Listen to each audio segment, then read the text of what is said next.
Hey guys, it's me again, your friend, and I'm here to make another video, this time about a mask that I've waited a very long time to own, and once owning, I'm fairly happy to have in my collection.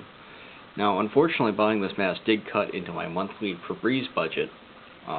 Actually, no, it didn't, because I don't buy Febreze, because it's freaking stupid.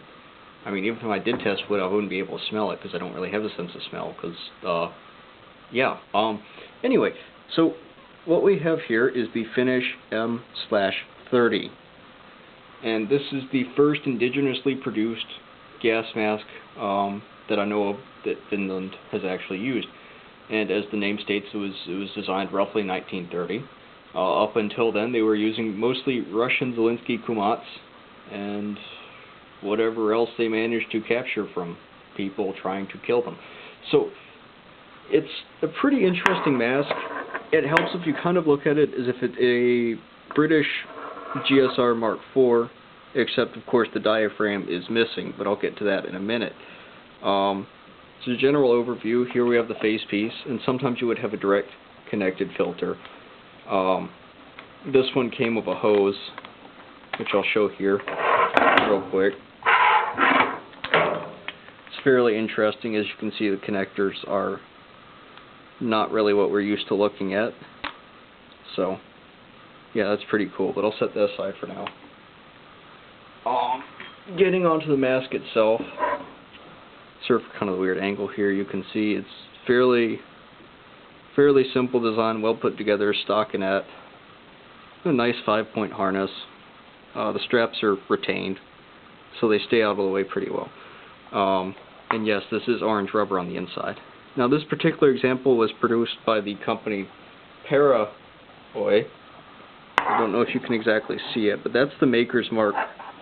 Yes, that's the maker's mark on the inside. There's a little triangle there. God damn. Excuse me a sec.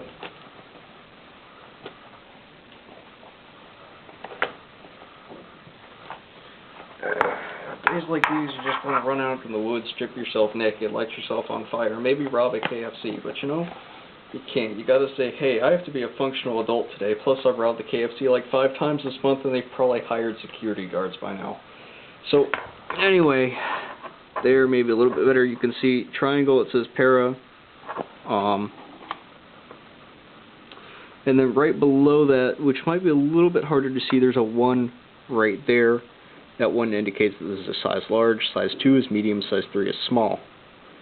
So getting back to it, we see that we have integrated dissot tubes running up either side, which is pretty damned neat for the first mask a country has produced. Way better than the U.S.'s first attempt, so I mean, the Finns are probably way fucking smarter than us.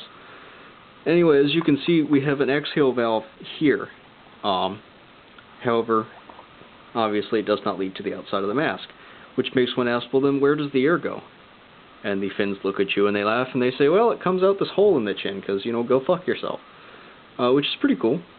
I mean, if you really... I don't know, man. Maybe you could store a couple cigarettes or a lighter in there or something if you really needed to. It's like a nice little storage space, but not really. So yeah, it's a pretty cozy mask. I'll admit to having tried it on once or twice, and I really enjoyed wearing it. This one's still in really good shape, but generally speaking, I'm handling it a little bit harder than you really should for masks of this vintage. But yeah, that's basically it. Very, very well made, very good, unique mask. Kind of a nice mix between the British and a little bit of the weird Estonian copies of the US M4s. So, yeah, yeah, that's basically it, I guess. Good mask. Good mask, bad people.